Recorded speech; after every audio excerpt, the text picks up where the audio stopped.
Let me stay with you. You're not, can you? Just one night. ആമസോണിൻ്റെ website എടുത്താൽ അതിൽ best seller എന്നൊരു category ഉണ്ട്. ആ ബെസ്റ്റ് സെല്ലർ നമ്മൾ ക്ലിക്ക് ചെയ്ത് കഴിഞ്ഞാൽ അതിൽ അവരുടെ വിവിധ ഡിപ്പാർട്ട്മെൻറ്റുകളിൽ ഏറ്റവും കൂടുതൽ സെല്ല് ചെയ്യുന്ന ഐറ്റംസിനെ ലിസ്റ്റ് ചെയ്തിട്ടുണ്ട്. അതിൽ ഇലക്ട്രോണിക്സ് എന്ന കാറ്റഗറിയിൽ പോയി കഴിഞ്ഞാൽ കാണാവുന്ന ടോപ്പ് 5 ഉള്ള ഒരു പ്രൊഡക്റ്റാണ് ഞാൻ നിങ്ങളെ കാണിക്കുന്നത്. ബോട്ടിൻ്റെ Basshead 100 എന്ന ഹെഡ്ഫോൺസ് ആണിത്. ഇത് ഞാൻ ആമസോണിലെ ഈ ബെസ്റ്റ് സെല്ലർ ലിസ്റ്റിൽ കണ്ടത് കാരണം അത് എങ്ങനെയുണ്ട്, എന്തുകൊണ്ടാണിത് മിക്കവാറും അത് നമ്പർ 1 ആണ് നിൽക്കുക. ഇലക്ട്രോണിക്സിൽ ഏറ്റവും കൂടുതൽ സെല്ല് ചെയ്യുന്ന പ്രൊഡക്റ്റായിട്ടാണ് നിൽക്കുക. അപ്പോൾ അതുകൊണ്ട് ഞാനിത് എങ്ങനെയുണ്ടെന്ന് നോക്കാൻ വേണ്ടി വാങ്ങിയതാണ്. നമുക്ക് ഇതിൻ്റെ അൺബോക്സിങ് കാണാം.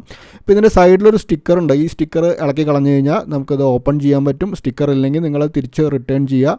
അപ്പോൾ ഇതിങ്ങനെ തുറന്നു കഴിഞ്ഞ് കഴിഞ്ഞാൽ നമുക്ക് കാണാം അതൊരു നല്ലൊരു പാക്കിങ്ങിലാണ് വരുന്നത്. റെഡ് കളറാണ് ഞാൻ വാങ്ങിച്ചത്. ഇത് പല കളറിൽ കിട്ടും. ഇതിൻ്റെ ഒരു മെയിൻ എന്താ പറയുക അഡ്വാൻറ്റേജ് എന്ന് വെച്ച് കഴിഞ്ഞാൽ ഇത് നിങ്ങൾക്ക് ഇഷ്ടമുള്ള കളറിൽ വാങ്ങാൻ കിട്ടും. സാധാരണ ബ്ലാക്ക് അല്ലെങ്കിൽ റെഡ് മാത്രമേ ഉണ്ടാവാറുള്ളൂ. അപ്പോൾ ഇതിൻ്റെ കൂടെ നമുക്കിങ്ങനെ ഒരു ക്യാരി പൗച്ചുണ്ട്. അത്ര വലിയ ക്വാളിറ്റി ആയിട്ട് തോന്നില്ല, ഒരു ഓർഡിനറി പൗച്ച്. പിന്നെ ഇതാണ് നമ്മുടെ ഹെഡ്ഫോൺ വരുന്നത്. ഹെഡ്ഫോണിൻ്റെ കൂടെ തന്നെ നമുക്ക് ബോട്ട് ഹെഡ് എന്ന് എഴുതിയിട്ടൊരു സ്റ്റിക്കർ ഉണ്ട്. വെറുതെ അവർക്ക് ഫ്രീ അഡ്വർടൈസ്മെൻ്റ് ആണ്. നമ്മൾ എവിടെയെങ്കിലുമൊക്കെ ഒട്ടിച്ച് കഴിഞ്ഞാൽ അവർക്ക് ഫ്രീ അഡ്വർടൈസ്മെൻ്റ് ആവുമല്ലോ. ഇതിൻ്റെ കൂടെ 4 ഇയർബഡ്സ് എക്സ്ട്രാ തന്നിട്ടുണ്ട്. 2 ചെറുതും 2 വലുതുമാണ്.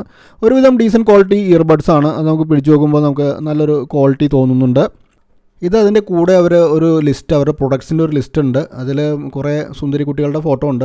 പിന്നെ ഏതൊക്കെയോ ചെക്കന്മാരൊക്കെ നിൽക്കുന്ന ഫോട്ടോ ഉണ്ട്. പിന്നെ അവരുടെ പ്രൊഡക്ട്സിൻ്റെ ഡീറ്റെയിൽസാണ് അതിൽ. അവർ ഇറക്കുന്ന പ്രൊഡക്ട്സിനെ പറ്റിയിട്ടുള്ള അവരുടെ ഫോട്ടോസും കാര്യങ്ങളൊക്കെയാണ്.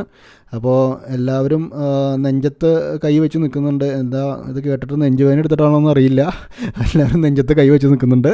അപ്പോൾ എന്താ ആരൊക്കെയാണോ ഇത് ആരൊക്കെയത്? അപ്പോൾ ഇതാണ് അതിൻ്റെ കൂടെ കിട്ടുന്ന ഒരു പേപ്പർ.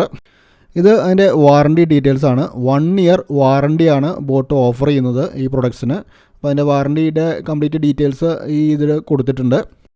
ഈ ഹെഡ്ഫോണിൻ്റെ ഇയർ പീസ് കാണുമ്പോൾ നമുക്ക് ആദ്യം തന്നെ ഓർമ്മ വരിക ഒരു കാർട്ടൂൺ ക്യാരക്ടറിനെയാണ്. സോണിക് ദ ഹെഡ്ജോഗിൻ്റെ തലയുടെ പോലെ ഉള്ള ഒരു ഷേപ്പാണ് ഇതിൻ്റെ ഹെഡ് പീസിന് വരുന്നത്. ഏകദേശം അതേ ഷേപ്പ് തന്നെയാണ്. ഒരു 3 മൊനയൊക്കെ ഉള്ള ഒരു ഷേപ്പ്. എനിക്ക് തോന്നുന്നു ഈ സോണിക്കിനെ വെച്ചിട്ട് അവർ മോഡൽ ചെയ്തതാണെന്ന് തോന്നുന്നു. ഇതിൻ്റെ വയേഴ്സിന് ഒരു റബ്ബർ കോട്ടിംഗ് ഉണ്ട്. അപ്പോൾ നിങ്ങൾക്ക് കാണാം ഇത് അത്യാവശ്യം നല്ലൊരു ഡീസൻറ്റ് വയറാണ്. ഒരു റബ്ബർ കോട്ടിങ്ങൊക്കെ ഉള്ള പിടിക്കാനൊക്കെ ഒരു സുഖമുള്ള ഒരു പ്ലാസ്റ്റിക് ഫീലല്ല, ഒരു അത്യാവശ്യം നല്ലൊരു ഫീലുള്ള ഒരു വയറാണ്. പിന്നെ അവരത് നമുക്ക് കേബിൾ മാനേജ്മെൻറ്റിന് ഒരു വെൽക്രോ സ്ട്രാപ്പ് തന്നിട്ടുണ്ട്. അപ്പോൾ ആ സ്ട്രാപ്പ് വെച്ചിട്ട് നമുക്ക് വേണമെങ്കിൽ കേബിൾ മാനേജ്മെൻറ്റ് നടത്താം. കേബിൾ ക്വാളിറ്റി ഈസ് ഓക്കെ എന്ന് പറയാം. നമുക്ക് ഈ ഒരു റേഞ്ചിൽ നമുക്ക് ഈ ഒരു കേബിൾ ക്വാളിറ്റിയാണ്. ഫ്ലാറ്റ് കേബിളൊന്നുമില്ല വന്നിരിക്കുന്നത്. സാധാരണ പോലെ തന്നെ റൗണ്ട് കേബിൾസാണ് അതിൻ്റെ കൂടെ വന്നിരിക്കുന്നത്. ഇതിൻ്റെ ഹെഡ് പീസ് പ്ലാസ്റ്റിക് കൺസ്ട്രക്ഷനാണ്, മെറ്റലൊന്നുമല്ല, പ്ലാസ്റ്റിക് കൺസ്ട്രക്ഷനാണ്. പക്ഷേ നല്ല ഡീസൻറ്റ് കൺസ്ട്രക്ഷനാണ്. അത്യാവശ്യം കാണാനൊക്കെ നല്ലൊരു ഫിനിഷിംഗ് ഉള്ള കൺസ്ട്രക്ഷൻ തന്നെയാണ് ഇതിൻ്റെ വരുന്നത്. വലിയ കുഴപ്പമില്ലാത്ത എന്താ പറയുക ഈ ഒരു റേഞ്ചിൽ വലിയൊരു കുഴപ്പമില്ലാത്ത ഇതാണ്. അതിൻ്റെ നല്ല ഷേപ്പുമാണ്. പിന്നെ ഇതാണ് ഇതിൻ്റെ മൈക്രോഫോൺ വരുന്നത്. മൈക്രോഫോണും കൺട്രോളറും അതിൻ്റെ വരുന്നത് ഇവിടെയാണ്. വോളിയം കൂട്ടാനും കുറയ്ക്കാനുള്ള സംഭവമൊന്നുമില്ല. ഒരു മൈക്കുണ്ട്, പിന്നെ ഒരു പ്രസ് ബട്ടൺ ഉണ്ട്. അപ്പോൾ അത് മാത്രമാണ് നമുക്ക് അതിൻ്റെ കൂടെ കിട്ടുന്നത്. ബേസിക് ആയിട്ടുള്ള എല്ലാ ഇതിലും പോലെ ആ വൈ സ്പ്ലിറ്ററിലാണ് അത് വന്നിരിക്കുന്നത്. 3.5 mm ജാക്ക് നോർമൽ ജാക്ക് തന്നെയാണ്. ഗോൾഡ് പ്ലേറ്റിംഗ് ഒന്നും കാണുന്നില്ല. സാധാരണയിലും ഗോൾഡ് പ്ലേറ്റിംഗ് ഉണ്ടാവില്ല, ഒരു ഗോൾഡ് കളറേ ഉണ്ടാവുള്ളൂ സാധാരണ വരുന്നതിൽ. അതുപോലെ തന്നെയൊക്കെയുള്ള ഒരു ഇതാണ് വരുന്നത്. പിന്നെ ഇതിൻ്റെ ഡ്രൈവേഴ്സ് നോക്കുകയാണെങ്കിൽ 10 mm ഡ്രൈവേഴ്സാണ് ഞാൻ എൻ്റെ വെബ്സൈറ്റിൽ കണ്ടത്. അത്യാവശ്യം നല്ലൊരു ഡീസൻറ്റ് സൈസുള്ള ഡ്രൈവേഴ്സാണ്. അതിൻ്റെ ഇയർ പ്ലഗ്സ് ഒരു ഡീസൻറ്റ് ക്വാളിറ്റിയാണ് വരുന്നത്. അതിൻ്റെ ഇയർ ബഡ്സ് വരുന്നത് ഡീസൻറ്റ് ക്വാളിറ്റിയാണ്. നമുക്ക് കംഫർട്ടബിൾ തന്നെയായിരിക്കും. തൊടുമ്പോഴൊക്കെ നല്ലൊരു സ്മൂത്ത് ഫിനിഷ് ഉണ്ട്.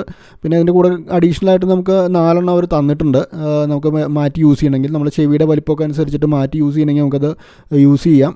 ചെറിയ 2 ബഡ്സും 2 വലിയ ബഡ്സും ഉണ്ട്. ഇനി ഉള്ളിൽ പുറത്തിരിക്കുന്നതിൻ്റെ സെയിം സൈസാണോ ചെറുതെന്ന് എനിക്കറിയില്ല. പക്ഷേ നമുക്ക് 4 സെപ്പറേറ്റ് ആയിട്ട് നമുക്ക് കിട്ടിയിട്ടുണ്ട്. നമ്മളതിൻ്റെ വാറണ്ടി കാർഡ് നേരത്തെ കണ്ടു. അപ്പോൾ അതിലൊരു ഫോൺ നമ്പർ ഉണ്ട്. ആ ഫോൺ നമ്പറിലേക്ക് ഒരു മിസ് കോൾ അടിക്കാനാണ് വാറണ്ടി രജിസ്റ്റർ ചെയ്യാൻ വേണ്ടി ചെയ്യേണ്ടതെന്നാണ് അതിൽ എഴുതിയിരിക്കുന്നത്. പിന്നെ അതിൻ്റെ വാറണ്ടി നമുക്ക് ക്ലെയിം ചെയ്യാനുള്ള നമ്പേഴ്സും അതിൻ്റെ ഇമെയിൽ അഡ്രസ്സൊക്കെ അവർ കൊടുത്തിട്ടുണ്ട്. ഇനി ഇതിൻ്റെ പെർഫോമൻസിനെ പറ്റി പറയുകയാണെങ്കിൽ ഇതൊരു ആവറേജ് ഇയർഫോണാണ്. ആ ഒരു പ്രൈസിന് നമ്മൾ കൊടുക്കുന്ന 399 റുപ്പീസിന് വർത്താണ്. ഇതിൻ്റെ ഞാൻ പല പാട്ടുകളും കേട്ട് നോക്കി. അപ്പോൾ ഇതിന് വന്നിരിക്കുന്നത് നമുക്ക് ഹൈസ് കുറച്ച് കൂടുതലും മിഡും ലോയും കുറച്ച് കുറവും. മിഡ് കുറവെന്നല്ല, മിഡിൻ്റെ ഒരു ക്ലാരിറ്റി എനിക്ക് അത്രയ്ക്കൊരു സൂപ്പറായിട്ട് തോന്നിയില്ല. ലോസ് കുറച്ച് കുറവാണ്. അപ്പോൾ അങ്ങനെ നോക്കുമ്പോൾ പക്ഷേ ഈ റേഞ്ചിൽ വരുന്ന ഹെഡ്ഫോൺസൊക്കെ ആൾമോസ്റ്റ് ഇതേ പെർഫോമൻസ് ആണ് ഞാൻ കേട്ടിരിക്കുന്നത്. അതുകൊണ്ട് അതിനൊരു എക്സ്ട്രാ ഓർഡിനറി പെർഫോമൻസ് ഉള്ള ഫോൺസ് എന്തെങ്കിലും ഉണ്ടെങ്കിൽ നിങ്ങളൊന്ന് കമൻറ്റ് ചെയ്യുക. കമൻറ്റ് ചെയ്ത് കഴിഞ്ഞാൽ ഞാനത് വാങ്ങിയത് റിവ്യൂ ചെയ്യാം. അപ്പോൾ ഈ സാധാരണ നമുക്ക് കിട്ടുന്ന ഈ റേഞ്ചിലുള്ള പെർഫോമൻസിൽ നല്ലൊരു പെർഫോമൻസ് തന്നെയാണ്. പക്ഷേ നിങ്ങളൊരു മ്യൂസിക് എന്തൂസിയാസ്റ്റ്, നിങ്ങൾ പാട്ട് കേൾക്കാൻ വേണ്ടി മാത്രമാണ്, നിങ്ങൾക്ക് നല്ല ക്ലാരിറ്റിയിൽ പാട്ട് കേൾക്കണം, അങ്ങനെയാണെങ്കിൽ നിങ്ങൾ കുറച്ചും കൂടി പൈസ മുടക്കിയിട്ട് വേറൊരു കുറച്ചും കൂടി നല്ലൊരു മോഡൽ എടുക്കുന്നതായിരിക്കും നല്ലത്. ബിക്കോസ് പാട്ടിന് എനിക്ക് അത്രയ്ക്ക് അങ്ങോട്ട് ഒരു സുഖം തോന്നില്ല. അല്ലാത്ത പക്ഷം നമുക്ക് ഫോൺ ചെയ്യാനും ബാക്കിയുള്ള മേ ബി ഒരു കാഷ്വലായിട്ട് പാട്ട് കേൾക്കുകയോ അല്ലെങ്കിൽ എവിടെയെങ്കിലും വെറുതെ ഇരിക്കുമ്പോൾ നമുക്കൊരു സിനിമ കാണാനൊക്കെ നമുക്ക് കുഴപ്പമില്ലാത്തൊരു ഹെഡ്ഫോൺസ് തന്നെയാണിത്. ആ ഒരു റേഞ്ചിൽ മീൻസ് ആ ഒരു 400 റുപ്പീസിന് താഴെ കിട്ടുന്ന ഹെഡ്ഫോൺസിൽ കമ്പയർ ചെയ്യുമ്പോൾ നല്ലൊരു പെർഫോമൻസ് തന്നെയാണ് ഇത് കൊടുക്കുന്നത്. അപ്പോൾ ഞാനിതിൻ്റെ ലിങ്ക് ഡിസ്ക്രിപ്ഷനിൽ ഷെയർ ചെയ്യാം. നിങ്ങൾക്ക് ആർക്കെങ്കിലും വാങ്ങണമെങ്കിൽ നിങ്ങൾക്ക് അത് നോക്കാം. അപ്പോൾ ഇതാണ് നമ്മളുടെ ബോട്ട് ബേസ്ഹെഡ് 100 എന്ന് പറഞ്ഞിട്ടുള്ള മോഡലിൻ്റെ വിശേഷങ്ങൾ. ഒരു ഡീസൻറ്റ് ഹെഡ്ഫോണാണ് ആ ഒരു പ്രൈസ് റേഞ്ചിൽ. പിന്നെ ഇതിൻ്റെ മെയിൻ അഡ്വാൻറ്റേജ് നിങ്ങൾക്ക് പല കളേഴ്സിൽ കിട്ടും. നിങ്ങളിപ്പോൾ ഒരു ഫാഷൻ എന്തൂസിയാസ്റ്റാണ്, നിങ്ങൾക്ക് ഷർട്ടിൻ്റെയൊക്കെ അല്ലെങ്കിൽ നിങ്ങളുടെ ഡ്രസ്സിനൊപ്പം ഉള്ള കളേഴ്സൊക്കെ വേണമെങ്കിൽ നിങ്ങൾക്ക് ഇതിൽ പല കളേഴ്സും അവൈലബിൾ ആണ്. അങ്ങനെ നമുക്ക് മിക്സ് ആൻഡ് മാച്ചൊക്കെ ചെയ്ത് യൂസ് ചെയ്യാം. പിന്നെ കാണാനും ഒരു സ്റ്റൈലിഷാണ്. ആ സോണിക് ഹെഡ്ജോഗിൻ്റെ ഹെഡ് പോലത്തെ ഒരു ഇതായതുകൊണ്ട് കാണാനും ഒരു നല്ലൊരു ഹെഡ്ഫോണാണ്. അപ്പോൾ നിങ്ങൾക്ക് ഈ റിവ്യൂ ഇഷ്ടമായിട്ടുണ്ടെങ്കിൽ നിങ്ങൾ ഈ വീഡിയോ ലൈക്ക് ചെയ്യുക.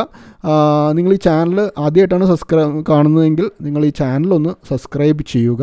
നിങ്ങളുടെ ഫ്രണ്ട്സിന്, നിങ്ങളുടെ ഓഡിയോയിലൊക്കെ ഇൻട്രസ്റ്റഡ് ആയിട്ടുള്ള ഫ്രണ്ട്സിനൊക്കെ ഒന്ന് ഷെയർ ചെയ്യുക. So thanks for watching. Good day.